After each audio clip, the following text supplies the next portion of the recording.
A10 tournament. They're 18-5-1. St. Joseph's is 7-11 in their appearances. But the reason I mention those, because we don't like to talk about statistics a great deal, but sometimes they do matter. And the matter is, they don't matter coming into this semifinal. It's so dramatically different. St. Joseph's has a feel for what St. Louis University does. Coach Jess Manella says we have to be tighter in midfield. Our defense was way too deep. Consequently, we weren't attacking or defending as a solid unit. Now we are underway here at Robert R. Herman Stadium for semifinal number 2 of the night in the Atlantic 10 women's side. It's the 2022 women's soccer semifinals, and we're glad you're with us here on ESPN Plus as Emily Percelli takes an early chance in from St. Joe's. No harm, no foul there for the Billikens, easily taken in from Percelli. You know, St. Joseph's won here at Herman Stadium, Dan, in 2017 in the quarterfinals. A 1-0 loss at home for St. Louis University. Rare. They usually have this as their private domain, but again, in the postseason tournament, similar to any type of a international, a World Cup game in particular, all bets are off. Ask Argentina. They lost to Cameroon to start the 1990 World Cup. France lost to Senegal to start the 2002 World Cup. Anything can possibly happen here. Yeah, and we see it all the time in this great sport where anything can happen. And as you mentioned, as there was an offside there called against St. Louis, we'll have a free kick started here by Capoletti. There's an old saying, figures lie and liars figure, and you really got to throw, like you said, the numbers don't matter at this point. It's all about playing the game where you're at right now. And try to get into the attack like St. Louis University is doing right now. Looking for Gork up top of the ball from Hannah Larson. Defended nicely in the back end. Good positioning by St. Joe's. That's going to be a theme of tonight is how well can St. Joe's cut out the attack of St. Louis. Because that's the type of ball that the Billikens will specialize in, and that is the ball on the ground behind defenders, trying to isolate Caroline Kelly, players like her, one-on-one with that last defender. Good job defensively for St. Joseph's coming out of their own backfield. Hawks will have an attacking third throw-in, far side of the field, as they've got the Billikens defending just a bit here. A better start than what we saw from St. Joe's in their regular season finale here, where the Billikens scored 2 goals in the first 5 minutes. Positively, Dan. We talked about that. Lawler in the third, Kelly in the fifth, and they were really taking command of the game extremely early. Good work under pressure in the backfield there to get it into space and keep possession for St. Joe's. They have the ball far side of the field. And Larson gets in front of that. St. Joe's takes it back over. Looking for options, they'll switch fields. Yeah, St. Joseph's wins, as you mentioned, Dan, over VCU. They have that magic one. They are kryptonite to VCU. Last year, they win the last game of the regular season, then defeat them in the postseason tournament. Here's Rachel Brown, right side. Turns around and keeps possession, laying it off for Maddie Anderson. Can't connect. Emily Gork has it. Wants to push upfield. We're early here at Herman Stadium between the Billikens and the Hawks. It's Emily Gork. Takes a peek. This should be offside. As Kelly keeps running, and now Don Tebow on the far side has the flag raised. Referees tonight are, we just mentioned Don Tebow. He's on the far side of the field. William DeLois is the man in the middle. Justin Tomasic and Don Tebow will run the sidelines, and Jeff Partlow at the scores table, the alternate official. Again, St. Louis University trying to draw the defense out, play over the top, and are on the ground behind them. And so far, St. Joseph's wise to it, as opposed to, we continue to talk about it, that game on the 23rd of October here at Herman Stadium. And Capoletti gets it restarted, who did let up the 4 goals here against St. Louis, but played very well in that game. As here's Hannah Larson, left side, great ball from Kelly. Larson can't find the angle, a great timed slide tackle in the box. No foul called as Frederick gathers, sends it across, headed away at the 6, and the Hawks will try and get it out. Billikens will try and press up, and St. Joe's gets it away, but that one out of bounds. The Billikens will have a throw in here near side. Good job defensively again by St. Joseph's. Likewise, good attacking from the Billikens. Get into the offense as quickly as possible. You're the home team. Make the visitors chase. There's the junior goalkeeper for the Hawks, Katie Capoletti out of DeWitt, New York. A lot of Jersey girls. A lot of Jersey girls on this team, Dan. Who knows? Maybe some are Springsteen fans. What if they've been to the Stone Pony? I know you're really looking forward to Springsteen's new album. He's doing Motown? Is that what he's doing? He's doing Motown covers. It's released on November 11th. The first one that's been released as a tease is Harold Wilson's Do I Love You. Not only the depth of knowledge of soccer from Bill McDermott, musically as well. As the Billikens have it in the backfield right now. Katie Hauk, we're just about 5 minutes gone here. No shots for either team here early in this semifinal matchup. And the other one was in the start of the second half. Dayton leads 1-0 against Davidson. So the winner of this game will, at this point, face Dayton if they can close it out in their second half of play. Yeah. This one played up the top for Caroline Kelly. Kelly running onto it. Kelly is in, taken down from behind, and I believe we're going to have a penalty called. And indeed we do. Caroline Kelly draws the foul from behind, and an early chance here for St. Louis. And this is what happens. This is what occurs when you send long balls like this from Katie Hauk over the top. It bounces once, twice, 3 times, which enables Kelly to run onto it. She's fouled from behind. The early ball, long, over the top from Hauk, which she does on a regular basis. And Kelly, willing to do the running, willing to do the work, wins the penalty kick in the process. And the midfielder of the year, the Atlantic 10, Abby Miller, will step to this for St. Louis with a chance early to give the Billikens a lead. Miller versus Capoletti.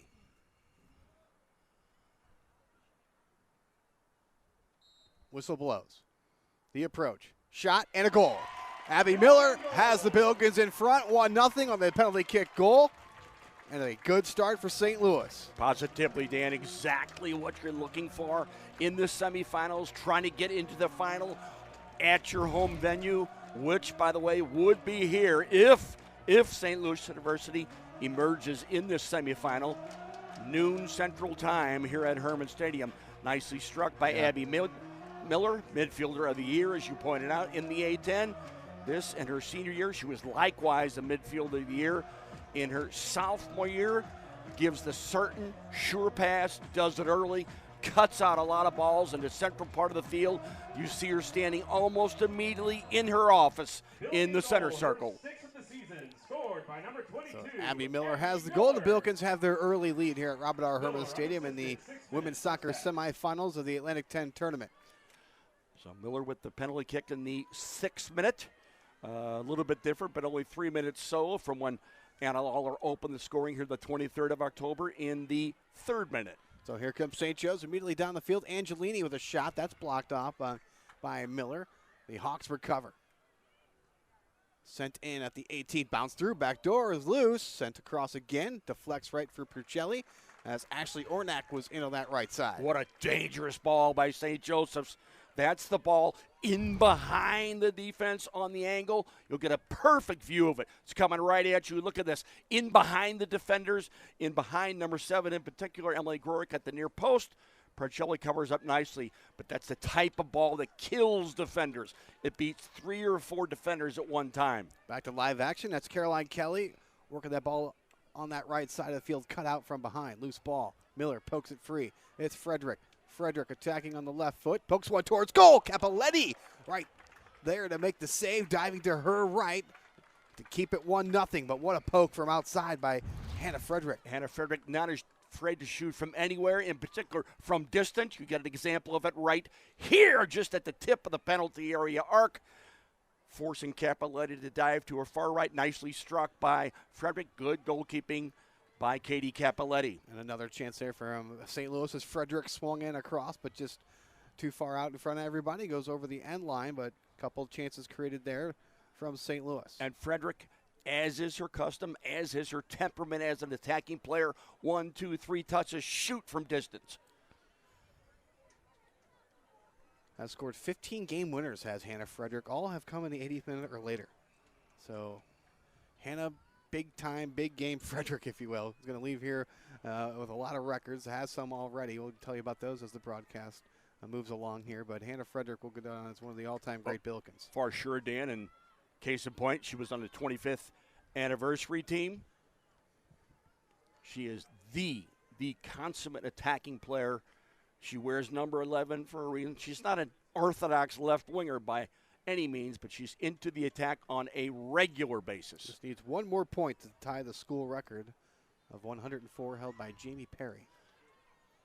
Ball at midfield now, bounced around. Who wants possession? Billikens gather. It's Abby Miller, who's got the Billikens in front on a penalty kick goal that was drawn by a fantastic play by Caroline Kelly and a ball from the midfield that let Caroline run onto it and drew a foul just right around the penalty spot. Referee had no choice but to call it. Yep, and it's always troublesome when a player like Katie Hauk here again, now on the run. Yeah, great she read. sent the long ball nicely and did it early. Larson trying to get around her defender, blocks off a clearance. It's still in, and Larson couldn't keep it in. It'll be a deep defensive throw for the Hawks. They'll play it quickly. Yeah, good effort by Hannah Larson. She nearly salvaged that ball. Little space on that far side. Now played up the field by the Hawks, looking for Daniels up top, trying to turn. Can't. Two white jerseys not allowing her to turn. That was Heckel and Lawler playing good defense for the Billikens. And this one's played up and out of bounds. St. Louis will have a throw. Katie Hauk will restart. Hauk, who wears number 18, she's a junior. She played at Dayton as a freshman. Came over to the Billikens and started all 23 games last year. The defensive player of the year at the Atlantic 10, Brianna Halverson. Playing 1-4, looking for Kelly. Headed off nicely in that top of the 18. Miller knocks it forward again for St. Louis. Now, that's the kind of ball from Halverson you'd like to see occasionally, not so direct, but on the ground at Kelly's feet so she can receive, turn, go at that last defender. Good defending by St. Louis. Here's Halverson. Can she keep it in? She did not, but made a nice tackle. Couldn't get upfield, but that's the kind of the MO there of Halverson. You saw it right there, defending nicely, and wants to get up the field rather quickly. When she defends and wins that ball, she is coming out of the backfield immediately. Will not hesitate to attack. She's strong with her running. As a matter of fact, Katie Shields told me that the difference between Hauk and Halverson is Halverson's a drill, Hauk's a hammer. You don't want to be playing 90 minutes against Katie Hauk. Looking for Hannah Larson on that right side. They'll have to play it back for Capoletti, who clears it off with Larson giving chase as well. And this will be a throw in far side for Katie Hauk and St. Louis with 10 minutes gone now here in the first half. The Billikens had their early goal. It was Abby Miller scoring on a penalty kick. It's Kelly far side for St. Louis. And that was against Katie Capoletti, who's tied for third all time with 15 career shutouts for visiting St. Joseph's. 7 shutouts this year to her credit. Throw in far side for St. Louis. On the offensive right now for the Billikens, looking for Larson. Now it's Frederick. Frederick, quick move and a shot. Save. A rebound was there momentarily, but Capoletti did a nice job to keep that inside this season. Seventh game this season where the Billikens have scored a goal in the first 7 minutes of the year. So we talked about the fast starts for the Billikens, and they did just that tonight. The end result of that play right there, Dan. You see Kelly with her back to play, lays it off comfortably, makes the set. Somebody can run onto that easily to work a 1-2, continue the play, or shoot it early. Capoletti has made a couple of saves here early on, has kept it 1-0 as the Hawks looking for an equalizer. Trying to go over the top for Daniels, but Lindsay Heckel gets there first, clears it away, and the Billikens can get numbers back. And as of right now, St. Joseph's has not been able to get Natalie Nevins involved. Their 10 shirt, Coach Manella told me that as she goes, that's how we go. Actually, she's an 8 or a 6. We converted her to be a 10. Yeah, leading point getter is Nevins, had 14 points on the year, 6 goals. So got to figure we'll be looking for her for an equalizer. And if not, another person will need to step up as well because the Billikens, I'm sure, will be looking to shut down Nevins. And Nevins is comfortable in possession. As a matter of fact, she likes 100% possession. As Bercelli takes this one in, never going to be a threat from that far out for Bercelli on that cross inside the box. Emily Percelli, who was on the second team All A-10 this year.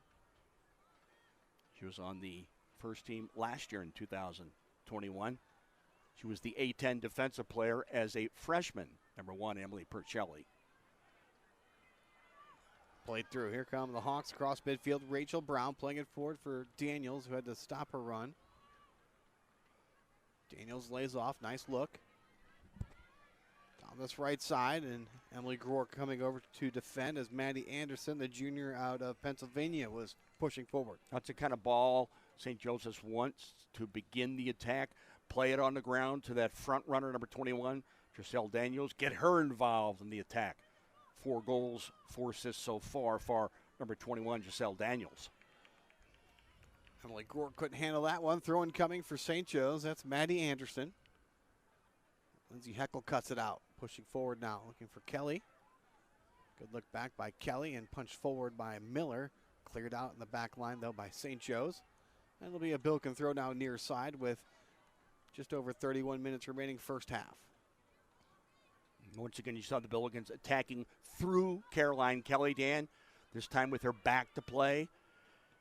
Very comfortable in that position, either receiving and turning and running at defenders or simply laying it off. And look at this, Hannah Larson coming back to make herself available. That's kind of the difference maker of what we've seen from St. Louis compared to other teams, the willingness for forwards to come back and get balls from their defenders to keep the play moving. Dan, the age-old adage in our sport, who's the most important person? The person without the ball.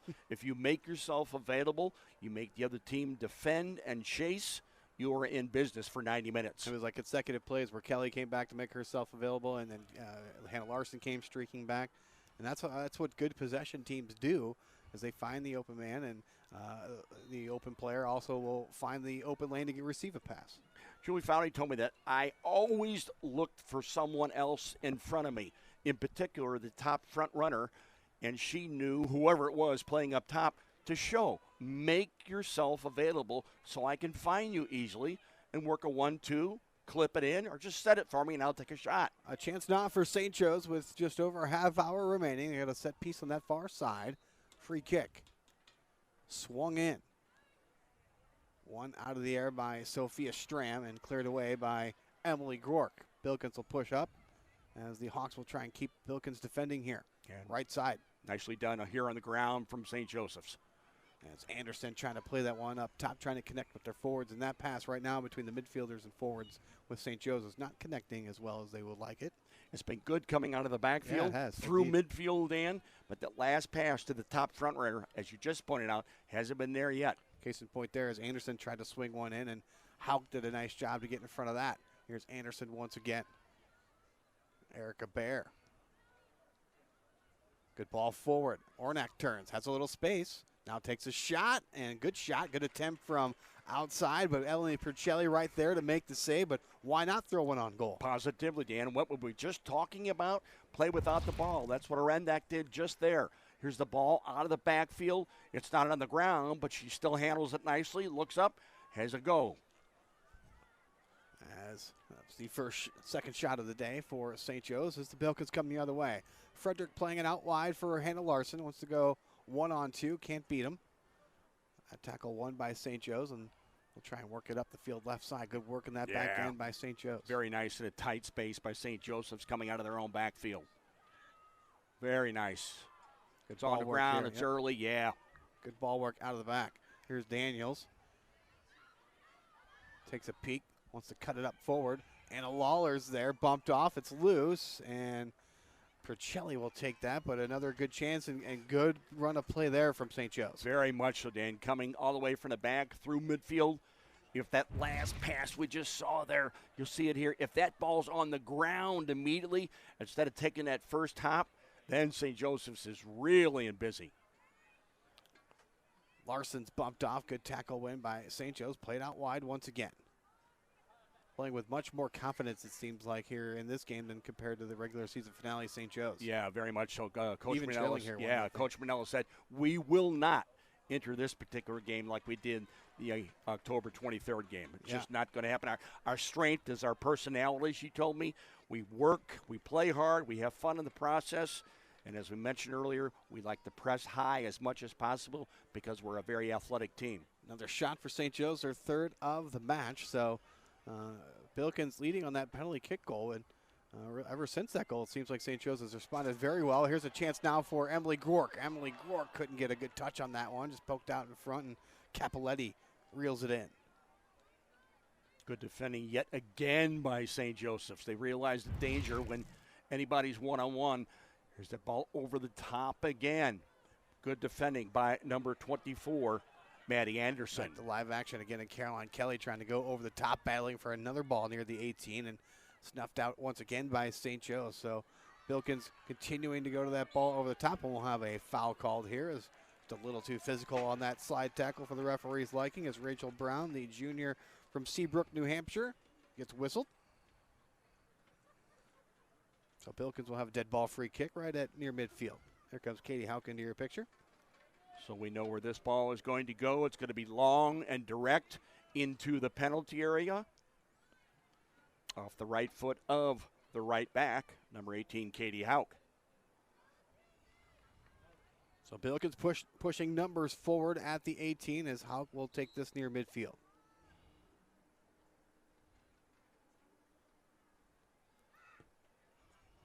Played into the near side. Lawler stops it, keeps it in, and cleared out by St. Joe's. Hannah Frederick trying to disrupt, and here's Hauk once again. Played for Brianna Halverson. Quickly throwing it forward, headed out by St. Joe's, and they'll push numbers away. Trying to find Daniels and trying to catch the Billikens pushed in front a little too much, or pushed up the field a little too much. And Sophia Strand back defending, gets it for Percelli and gets it away. Yeah, Halverson tried that long, direct ball. Tried it early as St. Joseph's was trying to get out of their own backfield. Halverson far side for the Billikens in front, 1-0 on an Abby Miller penalty kick. That was in the 6th minute. We talked about Katie Hauk. It was her pass, long over the top, bounced once, twice, 3 times in a penalty area.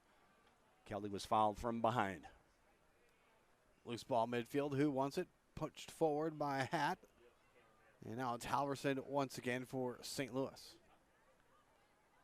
Trying to push it upfield once again, but right for Erica Bear. Midfield now. Played back by Ornak. Halverson wins the tackle. Here's Fredrickson. Fredrickson, a little space with some speed too, and was not on the same page with Kelly, who was yet to make that run, but a good idea from Frederick to play that in. Frederick received the ball on the ground from Halverson. It was early. Dribbled forward, trying to get the ball in behind the defense, looking for the run of that woman right at the tip of the arc, Caroline Kelly. So Katie Capoletti, 27 goals against given up this year for Capoletti. Make it 28 with tonight's penalty kick. And here's Larson. I'll push forward for Emily Gork. Is it stop enough for Emily to get there? It wouldn't have mattered as Don Tebow on that far side has the flag raised, so offside is called. Whistled up against the Billikens offside. Nonetheless, they're still trying to isolate that last defender, either in the central part of the field or on the flank. You're going to see continuing to do the work. The deep lying, late arriving. Groik whistled up offside. Looked to be even when the ball was struck. On that last look, I did question it. I said, ooh, maybe not. But Don Tebow doesn't get the benefit of the replay like we do. No, sir. But it won't stop us from criticizing. Here's Kelly midfield for St. Louis. Out wide for Larson. The Billikens now push numbers forward. Hannah Frederick is making a run in the middle of the field. Kelly joins her. Good move by Larson. Into the end line. Playing it back. And Frederick with an opportunity goes high and wide for St. Louis as they put on more pressure. Ideal running from a wide position by number 16, Hannah Larson. Looks up. Realizes full well she's one-on-one with that last defender. Gets into the penalty area as deep as she is. She tries to knock it back that deep. Just over the top from number 11, Hannah Frederick. Yeah, it just looked like that got up a little too high for Hannah. Went off looked like the shin guard almost. Just to push that one a little too high. That one came in just a little too hot. Good running from Larson. Coming in off the right flank. One-on-one with that last defender. Don't even think about if you're one-on-one with the last defender, take her on. Absolutely. Go at goal. Throw in now near side for St. Joe's will be Maddie Anderson. Trailing 1-0. Lauren Hatt lets it play through, gives it away. Here's Emily Gork for the Billikens. Miller trying to force one forward, didn't want to go back. Running onto it now for St. Joe's is Khalil, junior out of Medford, New Jersey. As Capoletti clears it away.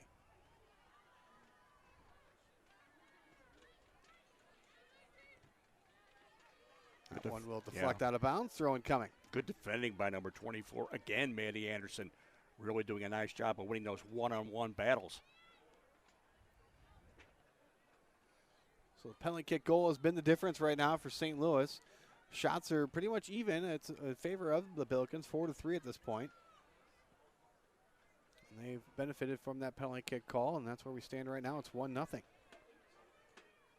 Here's Frederick. Good look for Hannah Frederick. Switching fields out wide now for Katie Hauk. It's a good change of play from the Billikens, trying to get forward that way. Trying to play one into the corner for Kelly. Wasn't that to make that run. It'll go over the end line. We'll have our first change of the game as well, as Katie Shields will send in Emily Gaby. Emily Gwork will check out for the first time. Emily Gaby, who gets on the first team All A10, played in 19 games, only started 3 of them, Dan, and she's on the postseason All 10 team. She wreaks havoc, and Coach Katie Shields says if you're dealing with Kelly, she runs you ragged, Larson, Frederick, then all of a sudden Gaby comes in. Yeah, all their forwards very capable of running down over the top balls, or even balls played on the ground. They're very capable of running all over the defense for the opposing team. As the top forwards for St. Louis is Gaby coming in, 8 goals in Atlantic 10 play. 8 goals combined with those 6 assists. Yeah, 6 assists, Dan. So she works both sides of the ball. She'll deliver it as well as finish. So Larson now will come to this near side and take over for Emily Gwork as Gaby's punched up into the middle. And Kelly will move from the middle to that right side. So Larson and Kelly switching forward spots as Larson took a body check there, gets up, and the Hawks still have possession far side. Much better job of St. Joe's of playing keep away here in this game compared to what we saw a couple weeks ago in the regular season finale. They've done a very good job of keeping the ball. Playing through midfield with plays like this, playing as a confident team in this semifinal. Played forward, looking for Kelly. Kelly trying to turn and does. Kelly has Gaby. Good ball on the ground, right into the feet of Emily. Gets a touch on it. Has Larson in the middle. Gaby cuts in, near side. Gaby takes a look across, plays it across, but Larson was coming to that near post. Played all the way through, and the Hawks can't get it out. Here's Miller. Billikens still with pressure. Miller swings it in. Kelly and Gaby are there, and the flag on that far side is raised. Offside called against St. Louis. Here's the end result of that run from Emily Gaby, who just entered the game. This is her trademark. You make a change so the player can change the game. Just across the goal mouth. Ricochets off that right shin guard of Katie Capoletti, but good running from Gaby once again, coming in off the right flank. Seems like as soon as she enters the game, her first touches are meaningful. Every time Emily comes right in and creates something, yeah. And therein lies the reason why she has 8 goals and 6 assists. Here's Halverson resetting for the Billikens. 19 minutes remaining first half. Billikens in front 1-0. We're glad you're with us here on ESPN+. It's the Atlantic 10 women's soccer semifinals here at Robert R. Herman Stadium between the Billikens and St. Joe's as they try to play Hannah Frederick through that back line, cleared away by St. Joe's, and Billikens trying a little high press once again as Larson will steal it. Good footwork there from Larson, switching directions. Up top looking for Gaby, and that one just had a little too much height behind it and played in behind Emily. And Capoletti out off of her line takes that one in easily. Yeah, good confident work by St. Joseph's defending, but St. Louis University likewise a good job of getting the ball back as quickly as possible, as high up the field as possible. St. Joe's finds the secondary ball, plays it forward immediately. And Emily Percelli off of her line will take it in. 18 minutes remaining first half. There's a good look at Emily Percelli. Where's number 1 for St. Louis? 18 wins, 10 shutouts. Here comes Larson. Larson surveys, shot, kick, save by Capoletti. Keeps it 1-0 with Hannah Larson coming in on that left side, trying to place one back door. Larson again doing the running, one-on-one, gets in behind the last defender. The early ball out of the air from Frederick to Larson from the left wing, looking to go in that opposite side netting. Excellent, excellent goalkeeping from Katie Capoletti. Sam Dumont. Different view of that same play, Dan. Here's a great goalkeeping from Capoletti. Yeah, nice kick save, just kicking out the left foot there. Billikens do get a corner kick out of this, so still some pressure to be defended here from St. Joe's. Frederick lays it across. Punched away by Capoletti. Deflected towards goal off a St. Joe's player. And the near-sided post was covered, and the Hawks get it away, but not completely out as Kelly circles. Kelly in. Shot goes high as Caroline Kelly trying to throw one up over Katie Capoletti. Nicely done by Caroline Kelly. That's a little cheeky from Kelly. Everybody runs out of the penalty area.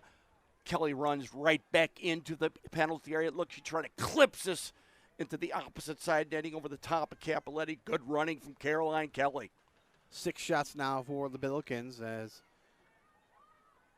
they have amped up their pressure now in the last couple of minutes. Couple of really good opportunities at goal in the last few.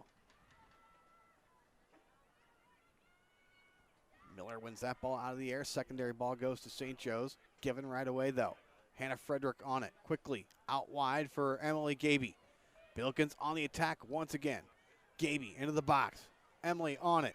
Still with it. Ball at her feet, looking for a teammate. Now cuts it across, but too many red shirts back defending. And that's a play that Gaby, the ball, she has to get that ball off her feet quicker. She did the dirty work, did the hard job of getting in behind the defender, and she's drawn 2-3 defenders, then lay it off so somebody can run onto it first time.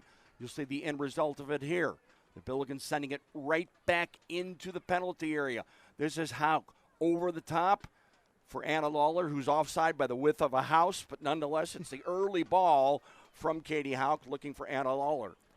So Capoletti will get it restarted with 15:25 remaining first half. Billikens remain in front by 1. St. Joe's looking for the equalizer here. They'll try and make it level here in the first half. As this one's played through, Emily Percelli off of her line to her left, easily taking that one in. That's where your defense begins. Everybody talks about the back four. Your defense begins with your goalkeeper. She's also your first offensive player, to be technical about it. Get the ball out of the backfield as quickly as possible with a goalkeeper who can use her feet. Caroline Kelly gets around one defender, quickly playing it across, and nobody home there. Boy, you like to maybe see Caroline take that even further down that right side before she plays it across. She certainly has the energy and the stamina to do just that. This one bouncing up over. Gaby has to give chase, but headed back nicely by the defender for St. Joe's and allowing Capoletti to pick that one up. Was that Oranak again for? That was number, 12. That was Chloe Khalil, Khalil, that junior from Medford, New Jersey. Their 16th games, Dan. 16 games so far for Khalil. Foul called at midfield. The Billikens will have Katie Hauk play this one into the box and try and create something off of this, as they've done so often this season. Yeah. Anywhere inside the center circle or close to it, Hauk is going to set it long into the penalty area. Billikens push numbers forward. Stram and Heckel join the offensive fray. Lindsay Heckel, who so far this year has been a real offensive force coming out of the backfield. Likewise with Sophia Saram. Here's this ball pumped in. Near side. Larson got, Lawler got to that. Larson was in behind her. And no Billiken could get to that secondary ball. Yeah. St. Joe's clears it away. That's the object of that play, Dan. The long ball flighted by Hauk here. You're going to see a pre-designed play right off the training ground. Send it to someone who's not in the goal mouth, knock it across, or attempt to knock it across the goal mouth. Yeah, not enough Billikens around to get to that ball. Cleared away by St. Joe's. And we'll have a substitution once again for St. Louis as they make a couple alterations.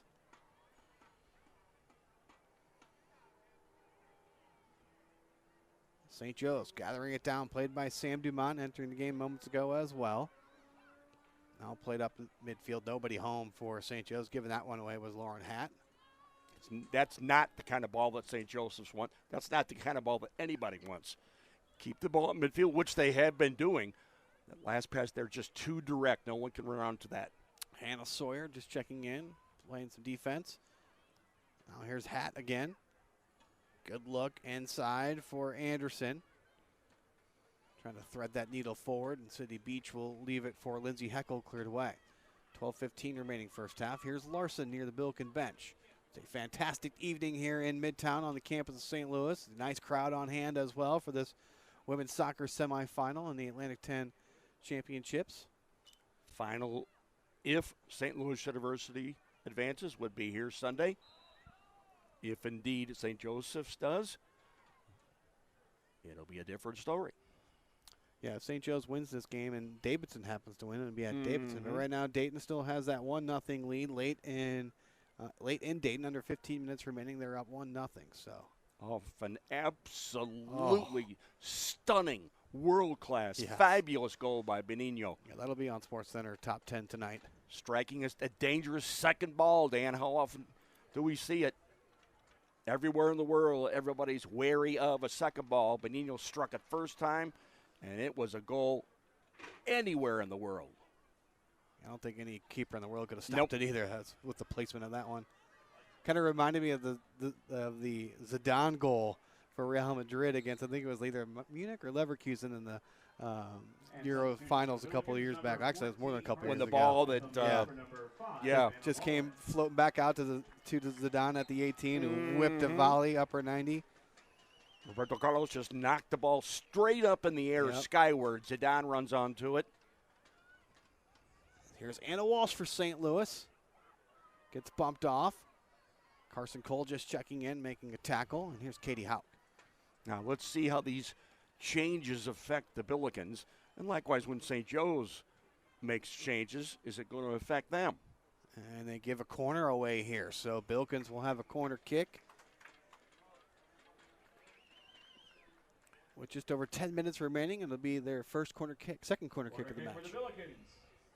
Checking in for the Billikens, number 9. Set pieces, set pieces, set pieces, set pieces. Katie Shields talks about them all the time. Truth be told, any coach in the world talks about them. Hannah Larson out, Jess Preußer in. Another sub for the Billikens as Walsh takes this corner kick.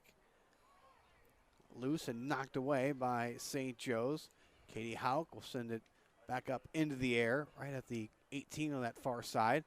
Hannah Sawyer heading it forward. And nice defensive play to let that one go out of bounds. Goal kick coming for the Hawks. Hannah Sawyer, who scored a very nice goal for the Billikens in the quarterfinal victory, the 3-0 quarterfinal victory over Loyola Chicago. Loyola getting into the tournament in their first year in the A10.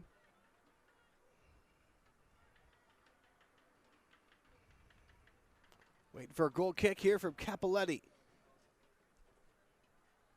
Midfield now, Abby Miller has got the goal from the penalty spot for St. Louis. Here comes Daniels going against Miller, wins that tackle. Daniels still with it, lays it off to the right. Oh, good cut. Shot, saved by Percelli. Much better from St. Joseph's. Sam Dumont on that chance. Wonderful running from Daniels.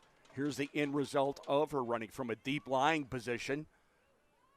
Running onto it with the shot is number 18, Sam Dumont, who's in and out of the first 11 for St. Joseph's. Good attacking from St. Joseph's. Good save there from Percelli. Just had to move just to her left. Keeps the Billikens in front, 1-0. Preußer putting pressure on that back end. Good play from Maddie Anderson to get it away.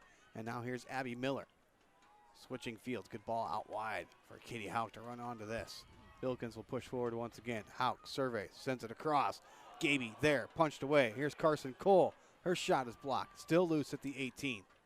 But that was a dangerous ball from Hauk. Superb goalkeeping yet again from Capoletti. Yeah, coming out to meet that with the fist with Emily Gaby barreling down. Good work by Capoletti, and the Billikens want to keep the pressure up. Here's Carson Cole.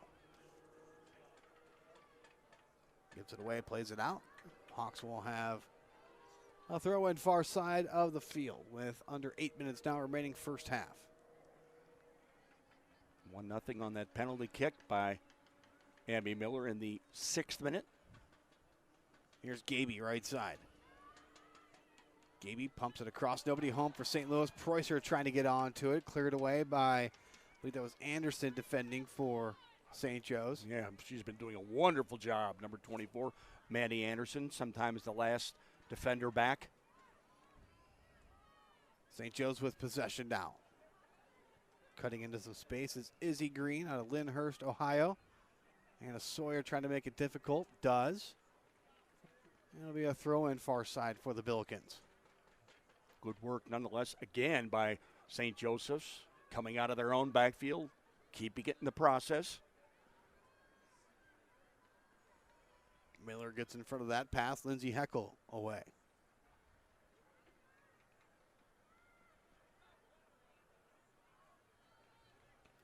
Walsh letting it run through, poking it forward. Cut out, though.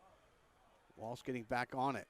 Now for Gaby. Good work by Emily to run it, let it bounce over. Can't keep possession. Here's Preußer. I believe Walsh is going to be offside, and yes, indeed. But good work nonetheless by Preußer, trying to find the top offensive player in this particular play. It was Ada Walsh. She was isolated with the last defender.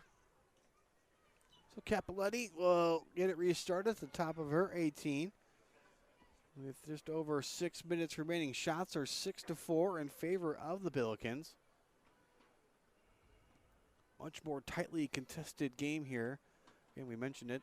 Billikens defeated St. Joe's on this field here in the regular season finale just about 2 weeks ago. It was a 4-0 win for St. Louis. And here's Bercelli off of her line, now takes it in. Yeah, this game bears no resemblance to that whatsoever, Dan. And Coach Jess Manella told me that irrespective of what happens, it will not. This will not look like the October 23rd game. And one of the things she told me was we can't allow the long balls to Kelly and Gaby. Well, that's exactly what transpired on St. Louis University's first goal. Yeah, Kelly drew the foul, the ball over the top, and Miller did the rest of the work, putting home the penalty kick. Coach Manella also told me that we've got to be tighter in midfield than we were in that game on the 23rd. Our defense was way too deep. We have to be more compact as a unit. Sawyer finding loose ball, laying it for Katie Haug, far side of the field for the Billikens late in the first half. Tackled away, and the Billikens will get a throw far side. Katie Haug on it. Looking for Sawyer down that right side. She's positioned off, and the referee spots a foul. See, assistant official helping the referee out there. It looks like Hannah Sawyer maybe got a little forearm shimmy to the back of the defender for the Hawks. Trying to do her best to get the ball back, but that's the last place on the field. Sure. That deep in the defense of St. Joseph. You do not want to foul there. You want to try to keep the ball there. Lindsay Heckel cuts one out. Looks upfield. Misplays this one as she was trying to spring Jess Preußer left side. Just could keep it inbounds, though. Throw in coming for St. Joe's with 4 minutes to play here in the first half. And the Billikens enter this game to end 18-1-0. I'm sure you remember their lone loss was against Notre Dame very early in the season in August. As a matter of fact, Notre Dame, they had the best player I've seen come into Herman Stadium this year. Here's Gaby. Gaby, left-footed shot. That's deflected away, and Billikens get another corner kick. Are you speaking about Corbin Albert? That's exactly who I'm speaking about. She wore number 2 for Notre Dame, and she was the player of that particular game. And here's another example of what the constant pressure does for the Billikens. Anna Walsh is a superb fighter of the dead ball. And Katie Shields sees set pieces on a regular basis. So Anna Walsh will take this corner kick for St. Louis. Played in. Capoletti off of her line. Read that one right away. Got hands to it. Good job by Capoletti to get to that. Excellent goalkeeping again from Katie Capoletti. She knows the dangers. And this is an excellent view of that prior corner kick. Capoletti immediately off her goal line. Good, sure hands in the offensive traffic from St. Louis University. Getting forward again into the penalty area. Set pieces, set pieces. Yeah, Abby Miller was lurking once again for St. Louis as Hannah Sawyer has it. For Preußer, back for Sawyer. Sawyer right side. Ooh, trying to cut, just lost her footing, or lost the ball, but gets it back. Sawyer once again, trying to get it across. Sawyer did that deflect? It did, so a corner kick once again for St. Louis. If you can't get it over, win the corner. Okay. Win the corner if you cannot get the ball over. Good work there from Sawyer. Yep, she lost it, Dan. She pressed high, quickly, and hard. She won it back as high up the field as possible. So Walsh on the far side now will take this. This one played a little too far away from goal. Sent back in by Hauk, and the field goal is good. Goal kick. A little too deep on that corner kick from Anna Walsh. Very unusual for her. That ball is usually right in between the penalty spot and the goal line. So Capoletti will take this corner kick. Under 2 minutes remaining. We are late here in the first half. Billikens got the goal early on the penalty kick from Abby Miller. That's the difference so far. Very early in the 6th minute. Hauk combined with Caroline Kelly. Looking up top for Gaby. Getting there first was Erica Bear. And the Billikens have a throw in far side of the field. Another good crowd on hand here on a Wednesday night in Herman Stadium in Midtown. Billikens had an average of 1,452 at Herman Stadium this year. That was 11th in the nation. Ball at midfield now. 1 minute remaining in the first half. Final minute of play in the first half. Boy, the Hawks would love to get an equalizer here in the final minute. Either now or in the first 10 minutes of the start of the second half, the ideal times. Good work by Preußer to get that ball forward for Sawyer. Now here's Cole with a little space. Now some pressure being applied from behind. Sent in looking for Gaby. Now Walsh has it. Walsh cuts.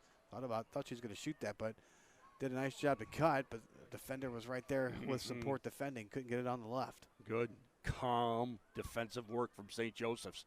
Come out of their backfield. 15 seconds remaining. Ball at midfield for Carson Cole, and Katie Hauk will get it away. And this won't be enough to get to Capoletti. Ooh, dangerous play, and Capoletti just a no-doubt clearance, and that'll do it. Some tense moments there. He almost made something out of absolutely nothing there. Yeah, so St. Joe's avoids an absolute disaster there at the final 10 seconds of play. And we end the first half here at Robert R. Herman Stadium with the Billikens in front 1-0. We'll have halftime coming your way next. Bill McDermott is there. I'm Dan Betlock here. We're back after this. Side netting, striking that second ball first time on the volley. Absolutely phenomenal. That is a world-class goal. She's going to be telling that story at many family gatherings from here on out. Both feet left the ground from Benigno. Beautifully struck goal.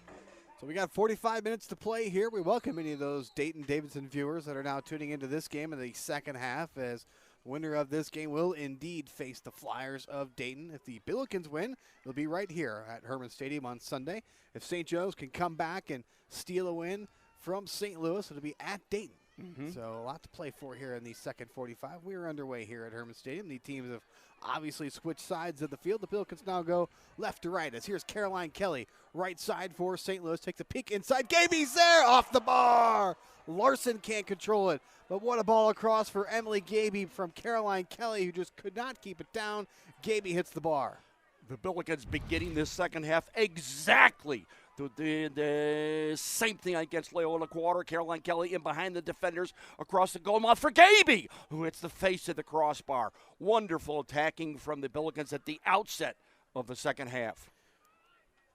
So we've seen that as well, as where sometimes where the Billikens maybe don't get as many goals as perhaps they'd like in that first half. They come out like gangbusters here in the second half. Here's another chance. Gaby in. Gaby shot just wide again on that near side post from Emily Gaby. This is exactly what St. Louis University did against Loyola. I just referenced that quarterfinal win. They started Kelly and Gaby up top, thereby occupying two center backs from Loyola, which made it much more difficult for Loyola to get the ball out of their backfield, as they were being occupied by two front runners for the Billikens to begin the second half.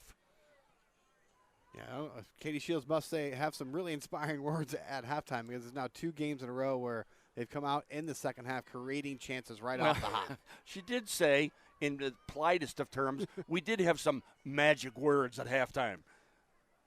That's loose now at midfield. Daniels wins a ball for the Hawks, now played forward, trying to go over the top, cut out by Sophia Stram, and Caroline Kelly will find a ball here. Kelly trying to work down that right side. Good defending to make it a little bit more difficult for Kelly by Marion Boyle. Mary Boyle doing a nice job defending. You don't want Kelly to receive, turn, and run past the midfielder. Then she's in the open field where she is doubly dangerous. So we have is it a foul or a throw-in coming here for St. Louis. Looks like a foul called as Frederick will take this. So basically a corner kick for the Billikens on this right side. They can get a set piece to their liking. Called and onto the field as Chris Allen, one of the assistants, does a nice job of organizing these set pieces as Hannah Frederick over the ball on the near side. Into the goal mouth, away from the goalkeeper is your aim. Play it in. Gaby got it out of the air, not enough power behind it. And easy work for Katie Capoletti on that near side post. But good work from Kelly to win that free kick for the Billikens. But nice work defensively from St. Joseph's not to allow Kelly to get into the penalty area with her running. Capoletti has played very well here for St. Joe's. Has kept this score at 1-0. Has made a couple of nice saves. One especially with her foot. This one's played through. Looking for Gaby up over the top, and Capoletti off of her line will end that threat. Capoletti, the 6-foot junior from DeWitt, New York. Very sure-handed. Cuts out a lot of crosses. Likewise under corner kicks, which the Billikens do indeed specialize in. Erica Bear creating a little space, plays it up and out of bounds. Throw incoming for Sydney Beach and St. Louis. Sydney Beach, who wears number 19, gets a start in the first 11 for the Bills to begin the second half. Kelly making a nice move. Kelly getting to the end line, gets a corner kick out of this. So Kelly does a nice job to keep possession for St. Louis and get a corner kick. Good running again from Caroline Kelly. This time nowhere near the penalty area. A deeper lying number 8, Caroline Kelly. She didn't get the ball over. However, she won the corner kick. Short ball played. Frederick getting it back from Larson. Lost it and cleared away. We've seen a couple times now here in this state 10 tournament where the Billikens have played the ball short off of corner kick. I didn't see too much of that in the regular season, and this will be offside on Abby Miller, but have gone to the short ball here in the postseason play, it seems. Very seldom have they done that, certainly not in this tournament, and very seldom in the course of play during the A10 regular season. So always adding new elements to the game. I remember one year it was the A10 quarterfinals, and all of a sudden Sophia Stram was doing flip throws. Like, where was that all year? And then they implemented Sophia Stram doing the flip throws, which has gone away. So it's in the back pocket if they want it. But just continuing to add different style plays and trying to keep it fresh for the opposing players. That's good out of the backfield. Yes, it's on the ground. It's 1 and 2 touches. Balls are played on an angle to people's feet. That ball, I know that she played on the feet. We've been harping on it all day to keep it at the feet. I think that one probably could have gone in the air outside to Emily Gork instead of played on that ground and hard up the field. As Billikens had Emily on that right side all alone. As here comes Emily Gaby chopping it forward. Larson recovers it. Here's Larson on the 18. Her shot's blocked. Kelly finds it. Kelly back to goal. Lays it off. Gaby shot and goes just high and wide as Emily Gaby got all of that. Kelly again active, this time in a penalty area.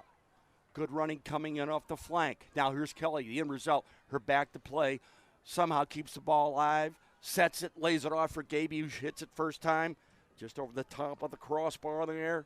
Good work between Gaby and Kelly, who get the start, playing up top together in that second half in this semifinal. 4 shots already for St. Louis to begin this second half of play. As here comes Sophia Stram. Nice little fake move to get to this near side sideline. Now looking for Kelly. Good ball forward. Kelly's onto it. Here come the Billikens again. Good cut. Kelly's in. Caroline, another cut. Space. Another cut. Lost her footing. Perhaps one too many cuts, and she's a little upset with herself. Good run to that right side from Caroline Kelly. Just couldn't get something at goal. Good ball out of the backfield. Kelly continuing to do the running with and without the ball. This time the field beater. You'll see the end result of the play. Excellent coming out of the backfield from Sophia Stram. This ball, Caroline Kelly runs onto it, cuts it once, twice. Now here the field beats her as she slips. Almost won it back again. Nonetheless, good ball out of the backfield from Stram. A ball into the opening, into the space, so Kelly can run on to that. Out wide, Gaby can't get around the defender, out of bounds. Throw in coming. We are early here in the second half of play at Robert R. Herman Stadium. It was a 6-minute Abby Miller penalty kick goal. That's the difference right now between these two teams. As Giselle Daniels utilizing her speed right side. Daniels gathers, going against Stram and Heckel. Gets some space. Shot. Oh, had two players wide open on this far side. Just a little bit more vision and laid off, and Hawks would have had a glorious chance in on Emily Percelli. Good running again, this time in the open field. As St. Joseph continues to get forward with runs by Daniels and Nevins. Still on it. Laid off by Hatt. Trying to get it across, and Percelli will not let this one go over the end line. We'll keep it. No corner kick coming for St. Joe's. Another look at this. St. Joseph's again doing the running and defending. Michelle Daniels, who has 4 goals and 4 assists. Dan Betlock is referencing the player at the opposite post. Just begging for a ball to be played on the ground at their feet. All Daniels really had to do was just play that squarely, and then they had 2 players in on Percelli if they wanted it. But Daniels doing some really nice running one-on-one with that last defender.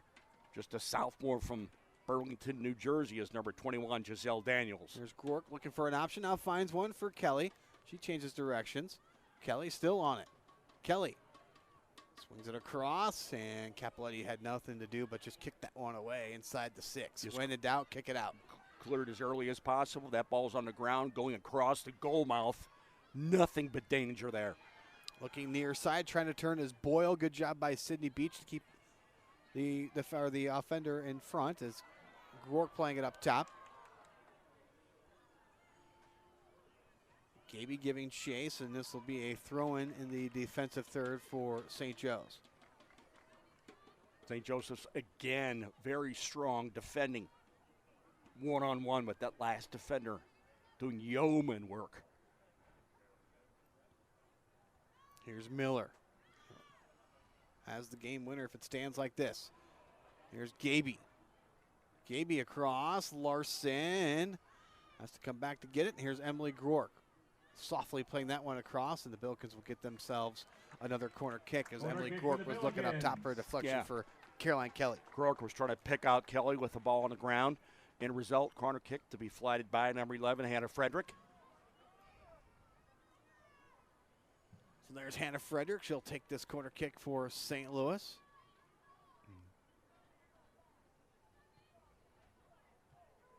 Headed away by St. Joe's, and it'll be a throw-in now in that same corner for St. Louis. There's Hannah Frederick. Where's number 11? Looking for Kelly, letting it bounce through, and that one's finally cleared out. And another corner for St. Louis. 7th of the match for St. Louis, and an alteration as Anna Lawler will check in. This is precisely the same way the Billikens began the second half in the quarterfinal against Loyola. They began to wear them down, and the addition of Gaby and Kelly in the first 11 together up top really made the difference. Here's Frederick, swings it across. Headed towards goal, that go off the post. Heckel got that out of the air, and Capoletti had to make a save to her right. Oh, Heckel again out of the air for St. Louis. Beautifully flighted ball from Hannah Frederick to the far post, and running onto it is number 25, as Dan Betlock said. Oof. That was Lindsay Heckel. Good sure hands again to cover up at that opposite post. Did not give up the rebound, Katie Capoletti. Good job by the Hawks defenders to keep on that post as well. This one's cleared out by Percelli and given away. Can the Hawks capitalize on the turnover? Heckel wins the ball and clears it away, but running onto it far side will be Maddie Anderson for St. Joe's, quickly playing it upfield. Gives it right back to St. Louis, and Abby Miller has a little time now.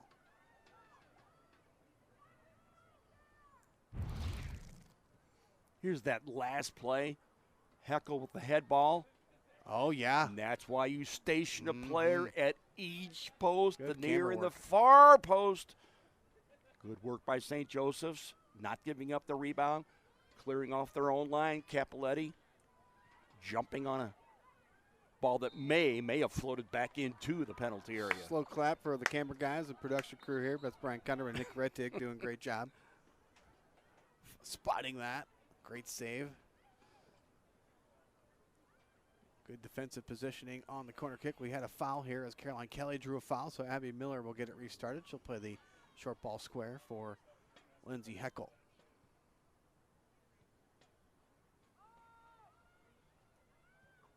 Halverson looking up top for Gaby, has to come back, gets it. Pokes it for Hannah Frederick. Frederick. Oh, that was looking good for Emily Grork, but nice defensive play to get in front of that as Emily Grork was trying to sneak in behind the defense, and Hannah Frederick read that all away, but good work by the defense of St. Joe's. And they'll have a foul here on Emily Gaby. The last place you want to foul somebody. You still had a chance to dig that ball out and keep it alive in the penalty area. That's 2 times now we've seen a Billiken forward commit a foul in the deep parts of the defensive zone for St. Joe's. In result of that play, yeah, just got the arms up too much. Gaby battling with Chloe Khalil. So here's Capoletti now. With over 31 minutes remaining, we are at Robert R. Herman Stadium. We're glad you're with us on ESPN Plus. My name is Dan Betlock. I am alongside Bill McDermott here in the Bill McDermott Press Box on the campus of St. Louis University. Good work by Marion Boyle. Still on it now, St. Joe's. Hat through midfield. Trying to push it up top for Daniels. That's a dangerous ball from Hat, trying to find Daniels. And deflected off of Daniels as Bercelli tried to clear, but the Billikens still get it out.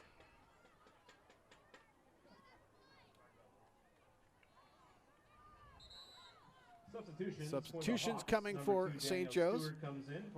Stewart and number 14, excuse me, it was number 10 shirt. Natalie Nevins back into the game for St. Joe's. Natalie Nevins, St. Joseph would really like to get her more involved in this particular game, either by doing the running, getting forward, or continuing to play, making this team go with her possession. Another throw coming for St. Joe's. Shots now are 13-5. Stewart a change for St. Joseph's, immediately coming up out of the backfield, trying to get things going. Billikens out shooting St. Joe's in this second half, 5-1 currently. As here's Hannah Frederick, surrounded by maroon defenders. Frederick on the right side, lost it. What? Throw in coming for St. Louis, and a sub as well as Katie Hauk will check in. Sydney Beach with good minutes for Katie Shields off the bench. Good running there by Frederick, but likewise an equally good defending from Ashley Arendek. For St. Joseph, not allowing the run to continue. Another throw coming for Katie Hauk. Looking for Gaby. Defended away nicely, but off of Caroline Kelly, and a throw in coming once again for St. Joe's.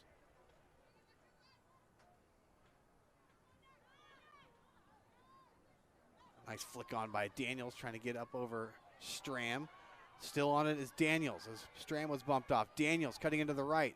Daniels, who had a player that she could have played into. Daniels is doing some wonderful running from a deep lying midfield position.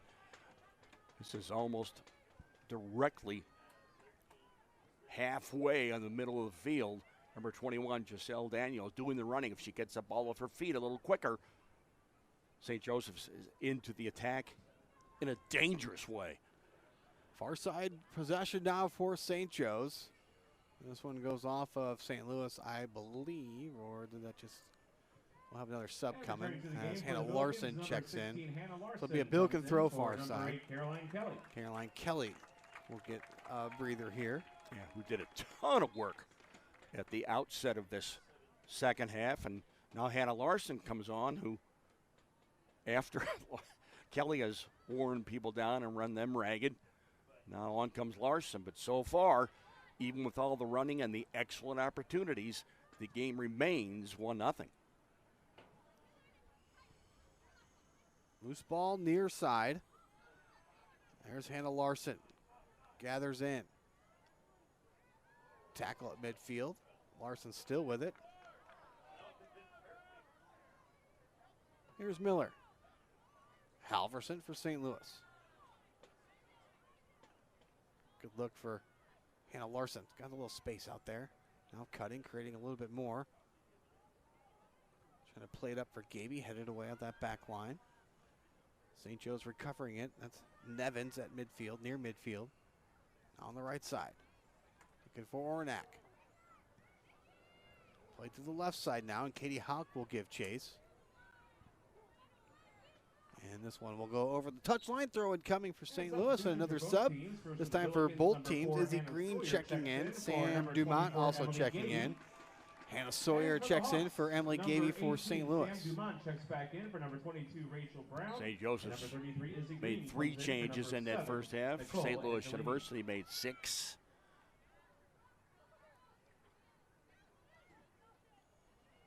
Near side for the Hawks. Izzy Green could not corral it in. Played up to midfield now. Sawyer trying to use her speed, bodied off the ball. Hawks now with possession. Izzy Green. Bumped off by Larson. Here's Anna Lawler for the Billikens.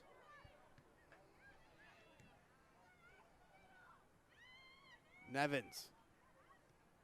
Looking forward for Daniels, and Stram will just clear that one out of bounds, and Billikens can reset defensively, and the Hawks will push numbers forward on this throw-in. And that's what they're attempting to do, Dan, and get dangerous players into the penalty area. Most often, number 21, Giselle Daniels, who's making herself available for every ball coming up into the penalty area. Izzy Green lost it.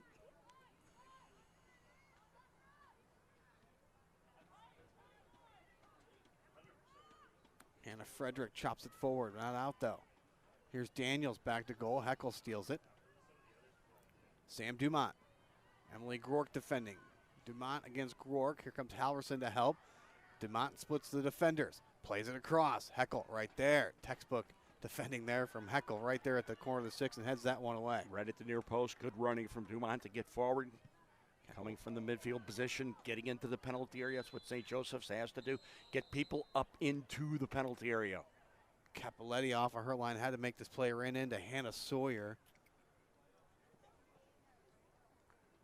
Injured St. Joseph's player, the goaltender, number 0. So clock stopped at 25-19 as Capoletti will get a look at. Here's the end result of that play. We'll see what happened as Sawyer on the collision with Capoletti there. Inadvertent from Sawyer. Sawyer will get issued a yellow card. So caution issued to Sawyer on the dangerous tackle on the keeper. Inadvertent or not, you're still going to get whistled up for a foul there, and of course a yellow card. And that's the end result from William Deloy. Capoletti seems to be okay. Indeed, a little shaken up. Gonna walk it off. Checks with Chloe Khalil. Strong central defender. Here's the end result again of that play on the first time clearance. Sawyer jumping in. A little bit late, but justifiably receiving the yellow. Slightly reckless as well there. As we wait, Capoletti's now got to go get the ball, retrieve the ball from behind her net. So we can get this play restarted with 25-19 remaining. Shots are 13-5 here in this game in favor of St. Louis. It's 5-1 here in the second half in favor of the Billikens.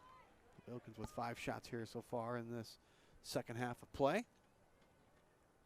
That's Caroline Kelly will check in, and Hannah Sawyer will check out. Kelly checks back into the game for number 4, Hannah Sawyer. Don't want to risk the opportunity to perhaps, if you advance to the final, to lose a player with the second yellow card. So Sawyer being taken off by Coach Katie Daniels.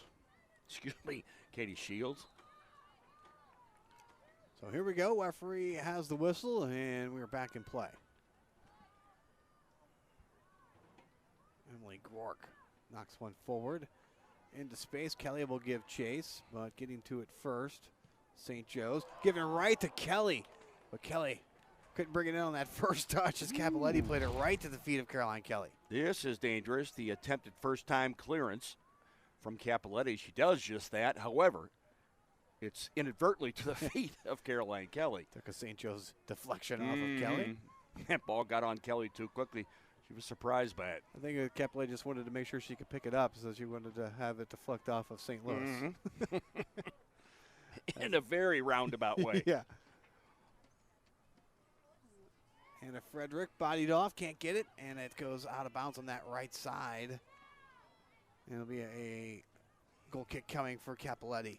You see in the background there the new Legacy Center here at St. Louis University, and Coach Jess Manella was talking about how wonderful it is to see a new Legacy Center like that and what it means in particular for women's soccer as we celebrate the 50th anniversary this year of Title IX, originally signed in 1972 by President Richard Nixon. Looking right side for Hannah Larson. Larson bringing it down, wants to attack. Larson stutters. Larson gets it across. And Cappelletti right there. Yeah, that type of ball right there is not going to beat a goalkeeper like Cappelletti. Now, as deep as Hannah Larson is here, she's going to get one more touch, a little bit deeper, across the goal mouth. Now, if that ball's on the ground to a deep-lying midfielder or a late-arriving midfielder, that's the play. Yeah, even hard on the ground just to make it difficult. Maybe get a deflection in on that, but putting it in the air like that just makes it easier for Cappelletti to get hands to it. Yeah, don't allow her to make a play. Here's Dumont near midfield for St. Joe's looking for the equalizer. They trail 1-0 here at Herman Stadium. And Katie Shields mentioned that to me prior to the game, Dan, that Cappelletti is a big, athletic, tall goalkeeper, so we have to try to get as close to her as possible, but in the process, keep the ball away from her. Emily Gork back defending. Hannah Larson is shaken up, limping now near midfield. As she was involved in a tackle. That would be a big loss for St. Louis if Hannah Larson has to come out. Because in the latter stages of this regular season, she has been doing non-stop work. Number 16, Hannah Larson, Player who's limping noticeably. Time with an injury in the past. Redshirt sophomore from nearby Columbia, Missouri. Saying she's going to tough it out, saying she's okay. Just had to walk it off. There's the collision we're talking about there. It's going to feel that one in the morning for sure. Right at the extreme end of that play.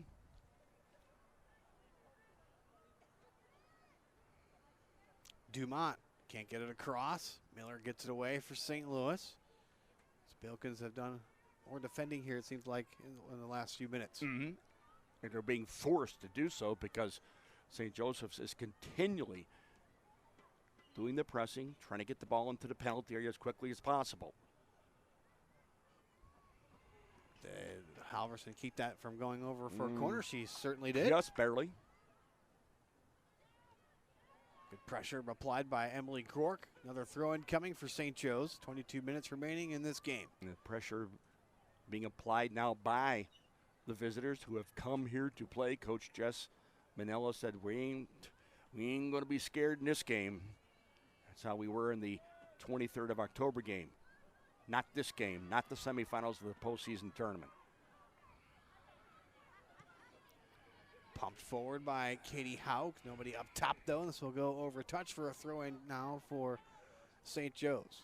Boy, if you're St. Louis, you still want to keep going forward. Don't want to get caught, just doing all this defending and getting it away. You want to keep attacking, much like Hannah Larson's trying to do here. Now it's Kelly. Kelly for Larson. Here's Emily Gork. Gork looks, shot, and that one just too much placement. It looked like Emily Gork was trying to place that one instead of fire that one in on that. Number 3, Anna Walsh checks back. Trying to pick out that opposite side netting was Grorick. Good ball on the ground from Kelly looking for Larson. It breaks loose to Grorick. As you pointed out, Dan, she was trying to place it into the opposite side netting. But St. Joseph's, again, solid defending. So Larson will check out. Anna Walsh in. So forwards right now up top for St. Louis is Emily Gork and Hannah Frederick switch side. So they'll be on the left and right side. Caroline Kelly in the middle for St. Louis. Walsh lost her footing. Gork can't push it forward. Cut out. Here's Halverson. Miller.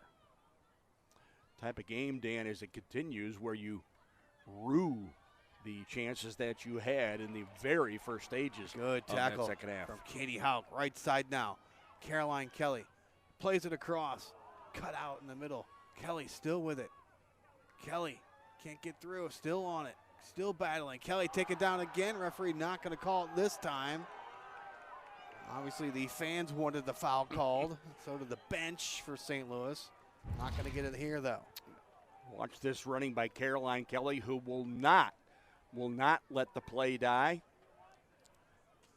Good job defensively by number 2, Danielle Stewart. Just came in the game moments ago. Kelly gets taken down again, and a foul called. And the ref spots a foul, and the penalty called. So another penalty kick coming for St. Louis as Caroline Kelly finally did draw that foul. Moments ago, because of her running, this is going to be the same play. Hauk on the throw-in, into the feet of Kelly. Receive, turns, and she's pushed over by number 2, Danielle Stewart. Opportunity for Caroline Kelly. She created the penalty kick as she did the first one. She has the chance to capitalize by striking this penalty kick herself. So Kelly on the approach for St. Louis. And it's 2-0.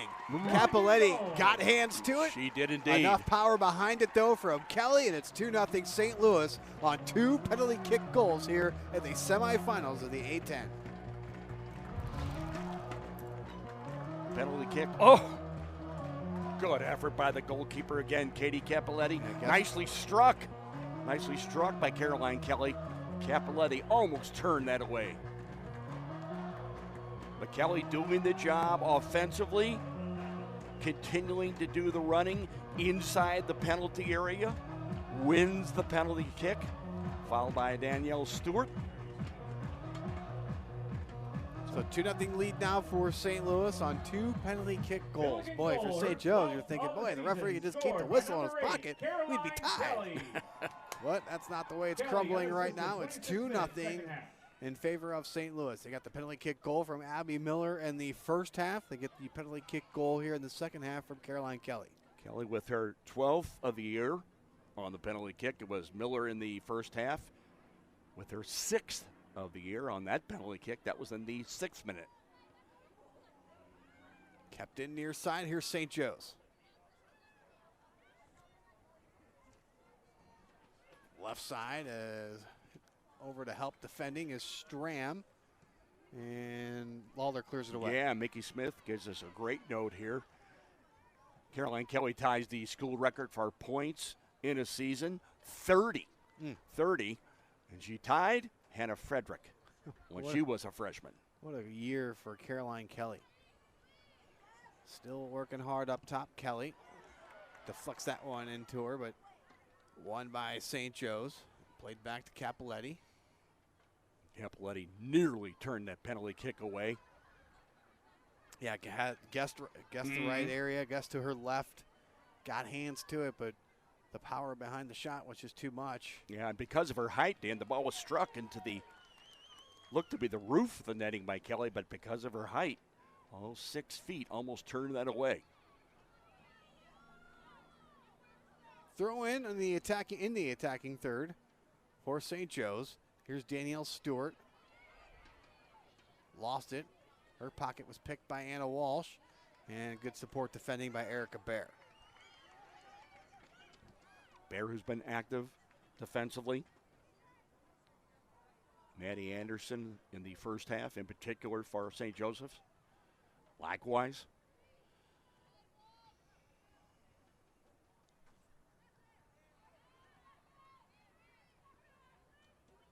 Kelly finds Emily Grork on the right side. Grork makes a cut. Plays it across. Ooh, that looked like a handball to me. Grork still on it. Loose at the 6th. Kelly's shot is blocked. As I think St. Joe's got away with one. That rebound came directly to the feet of Kelly, who hit it. Rightfully so, first time. Hauk plays that one forward. No one home for St. Louis. We'll another look at this. Here's Grort getting forward, coming in off the right flank. Woo.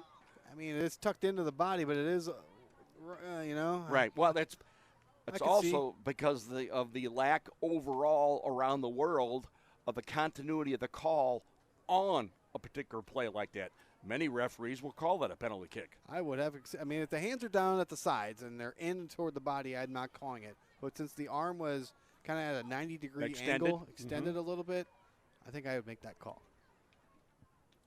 So 2-0 right now. The winner of this game advances to play Dayton in the final, the A-10 final. If Dayton's watching this game, I just want to give me and Bill just a hat tip to Benigno, who scored that goal.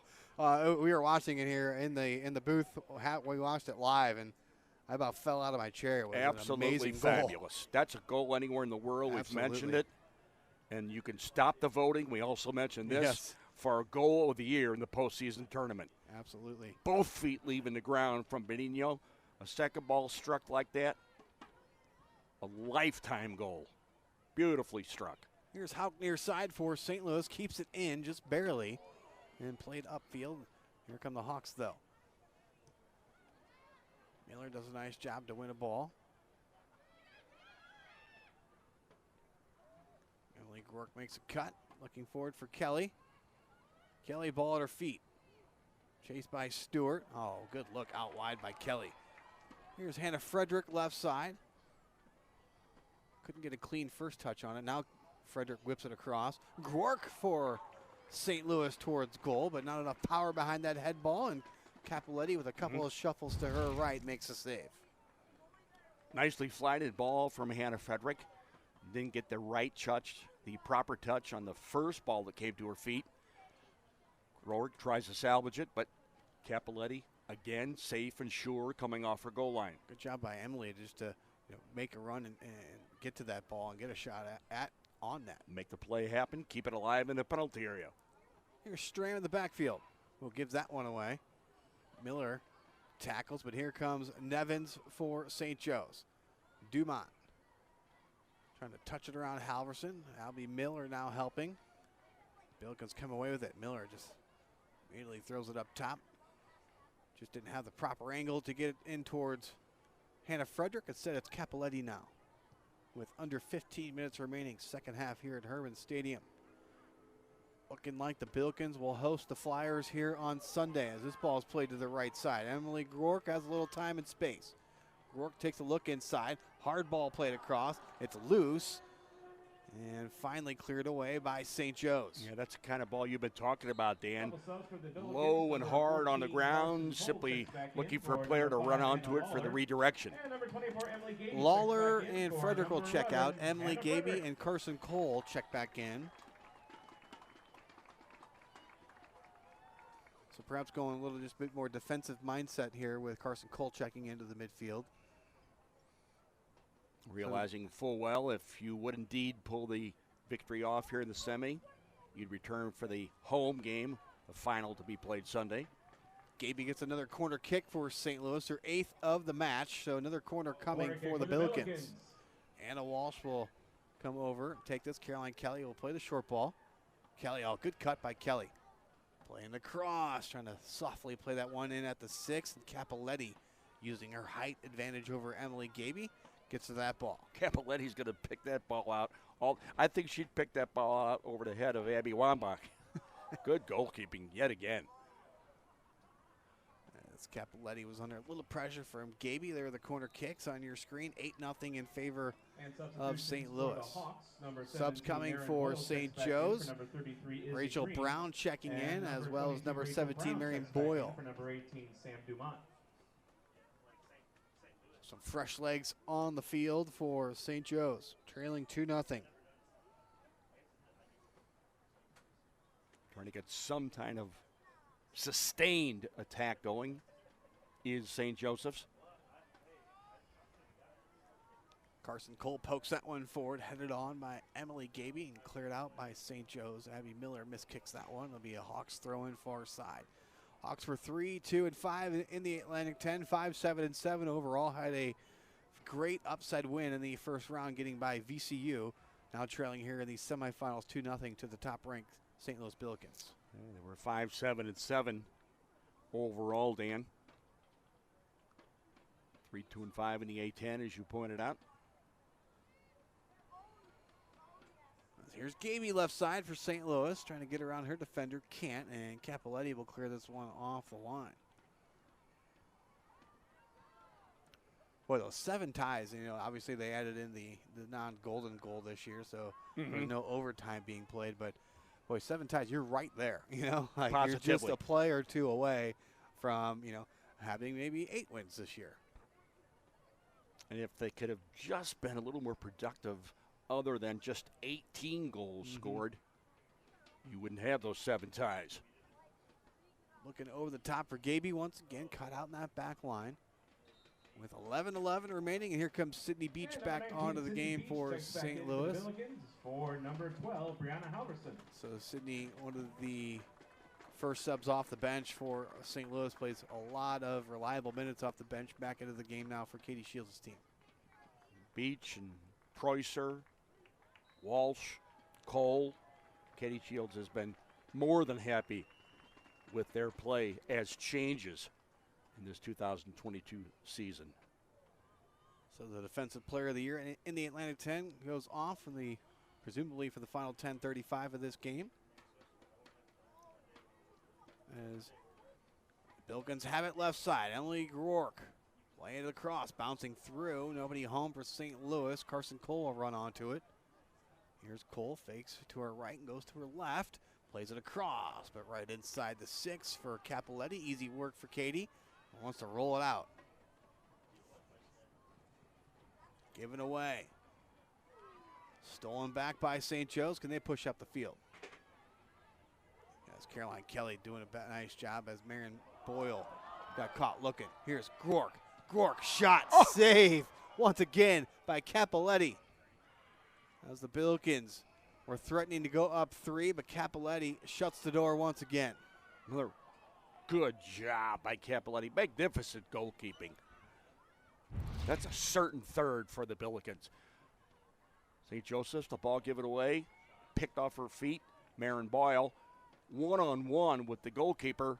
Nicely struck, but beautiful goalkeeping by Katie Capoletti, yet again for St. Joseph's. Yeah, got that right arm out just enough away from her body to Corner kick for the Billikens. save that shot from Emily Gork. Beautiful through ball on the ground Absolutely. behind everyone. And the Rory could run onto that easily. 9th corner of the match coming for St. Louis, as here is Anna Walsh over to take this once again for the Bills. Just put it anywhere. You don't have to put it inside the corner kick arc. Just outside the arc there. Normally referees are right there to have it moving on the line, but linesman not paying attention on that one. Here's Miller, gathers at the 18. Her shot is blocked away. Didn't get a lot of power on that left-footed attempt from Abby Miller and cleared towards midfield and out of bounds once again for a throw-in far side with 8:40 remaining in this game. 2-0 St. Louis. On 2 penalty kicks, 1 converted by Caroline Kelly in this second half. Abby Miller did so in the first half. Here's Emily Gaby once again for St. Louis, taking on 2 defenders, 1 in the backfield. Good job by St. Joe's. Carson Cole cuts one out. Katie Hauk at midfield. Emily Gork for Walsh. Here's Hauk. For Gork again, can't get it inside. Recovered by Boyle. And here's Hauk again. Walsh lays it off for Miller. Abby forward, in stride. Kelly in. Kelly shot, save again by Capoletti. Here's Gaby. She gathers, cuts to her right. Her shot is blocked. Boy, a nice job of blocking shots here tonight by St. Joe's.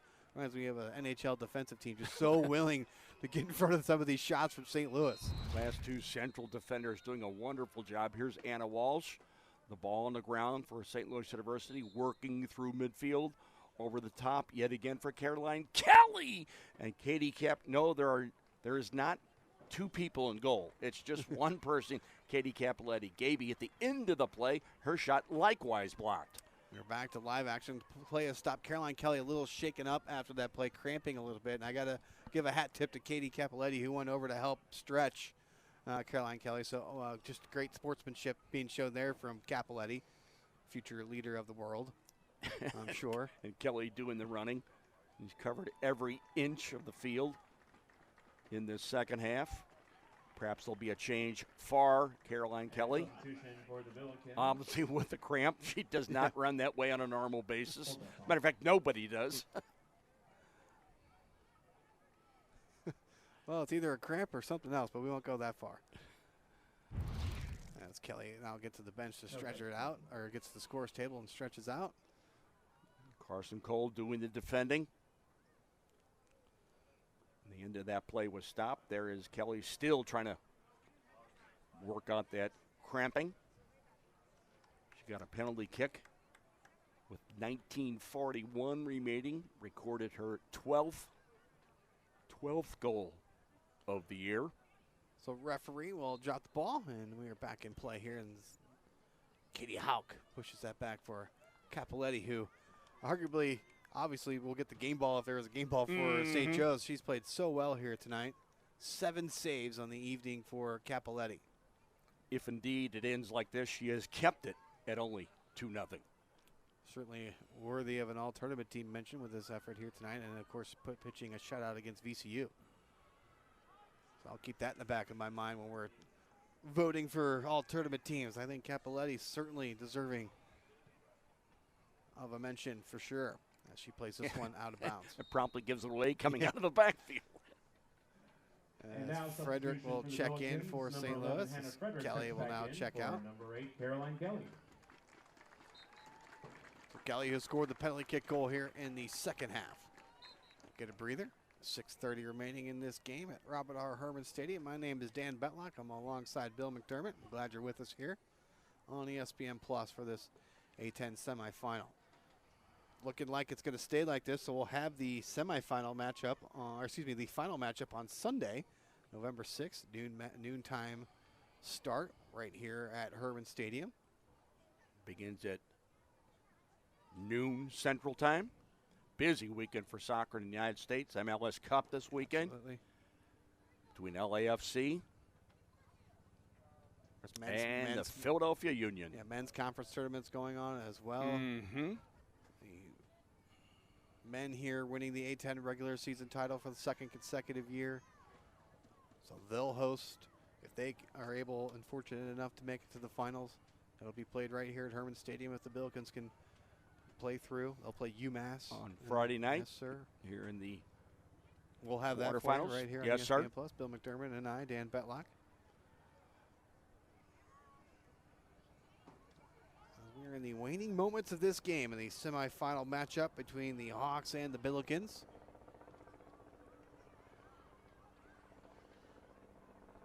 Ball on the feet of St. Joe's, trying to play it forward. Oranak trying to run onto it.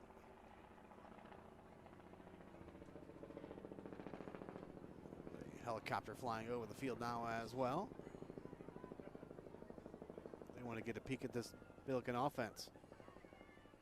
Best offense in the nation. It has been relentless, especially at the outset of this second half, due in large part to the running of that woman, Emily Gaby. She wears number 24, and number 8, Caroline Kelly. Frederick wins the ball, plays it for Gaby, trying to turn, does. Gaby has a little time. Quickly goes away, plays it across, looking for Emily Gork. Now Miller makes a cut. Miller wants to take a shot, bouncing right towards Capoletti, who makes the save. Abby Miller testing Capoletti from distance. Billikens keeping the ball alive, attempting to keep the ball alive in a penalty area. Breaks loose to Abby Miller from her left to her right foot. One hop to the goalkeeper, Katie Capoletti. See Miller kind of upset with herself, didn't get all of that. Almost got too much of like the toe area of it, not enough of the shoelaces. As Sydney Beach defending far side for St. Louis. It'll be a throw now for the Billikens with 3:50 remaining. Beach, who, as you mentioned, then came on for the Defensive Player of the Year in the conference, Brianna Halverson.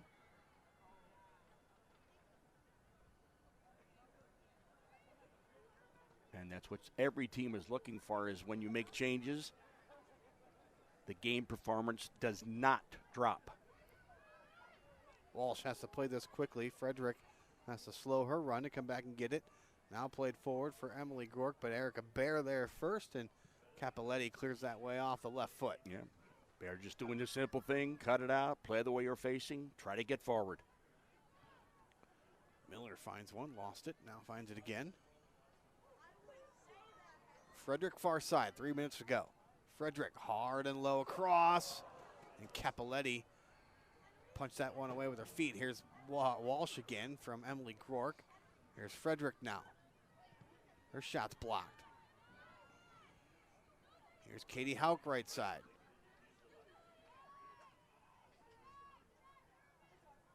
And a throw-in coming for St. Joe's. Hauk unable to get around the defender. Danielle Stewart, who unfortunately committed the penalty kick against Caroline Kelly. That's how the Billikens got their second goal. Yeah, foul inside the box, 2 of those today. It's funny because Kelly could argue drew one moment before that. Mm-hmm. But was Same not called. type Yeah, of play. Same type of play, but didn't get the call, and then the referee had to make the second call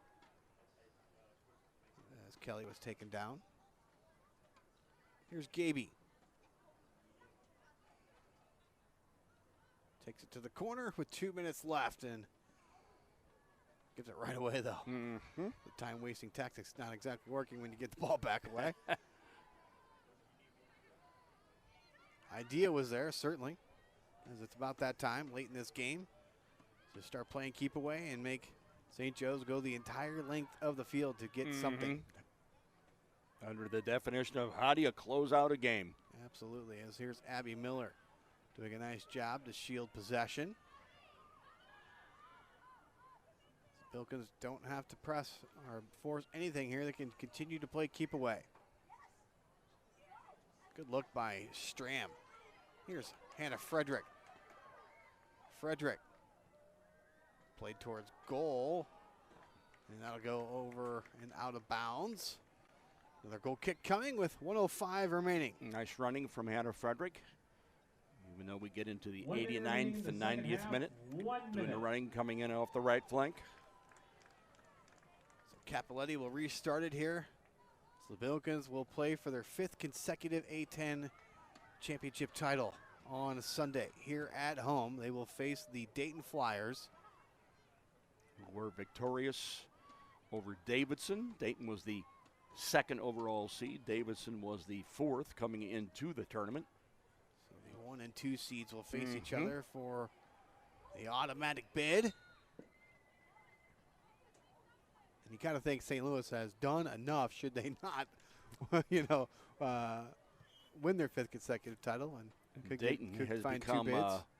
Dan Dayton has become a really familiar opponent Absolutely. for St. Louis University. 10, 9, So that'll do it here from Robert R. Herman 7, Stadium as the 6, Billikens will get the 5, victory. 4, Got to say, hat tip to 3, St. Joe's. They really 2, responded to play a 1. fantastic game here today after what we saw in the regular season finale. A 4-0 win for St. Louis. A much better game played here by St. Joe's, although they lose 2-0 on